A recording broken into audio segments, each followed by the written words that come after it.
یہ میں بڑے وثوق سے کہہ رہا ہوں، کیونکہ لوگ یہاں بھوک اور افلاس سے مر رہے ہیں، اپنے گھر بیچ رہے ہیں، گاڑیاں بیچ رہے ہیں، زمینیں بیچ رہے ہیں، پلاٹ بیچ رہے ہیں، ان کے پاس کھانے کو کچھ نہیں ہے، اور ایک ہی راستہ نظر آتا ہے کہ بچے نو باہر بھیج دو۔ بچہ باہروں جا کے درختوں نالوں پیسے توڑ کے لے آئے گا۔ سانوں پوچھو، اسی پوری دنیا پھرنے ہیں، باہر بہت زیادہ محنت کرنی پیندی ہے، اتھے تے ساڈی عوام ہڈ آرام ہے، کام ہی نہیں کرنا چاہتے۔ ناظرین، میں آپ کو بتا دوں کہ پاکستان کا جو یوتھ ہے نا، اس وقت پاکستان کی یوتھ، وہ میری اندازے کے مطابق 60 to 70% ویلی گھروں میں بیٹھی ہے، کام ہی کوئی نہیں ہے، کچھ کام نہیں ہے، کچھ کام کرنا نہیں چاہتے۔ میکسیمم لوگ یہ کہتے ہیں کہ یا تے کاروبار کروا دیو تو یا باہر بھیج دیو۔ اب مجھے بتائیں، باہر بھیجنے کے پیچھے 70 سوال ہیں۔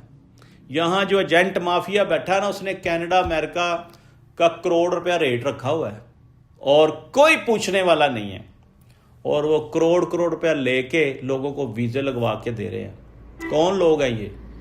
آج حکومت وقت چاہے تو یہ سارے جیلوں میں ہونے چاہیے، لیکن وہ مال بنا رہے ہیں، اور یہ مل ملا کے اداروں کے ساتھ یہ ویزے دیتے ہیں، اکیلے نہیں کر سکتے یہ کام۔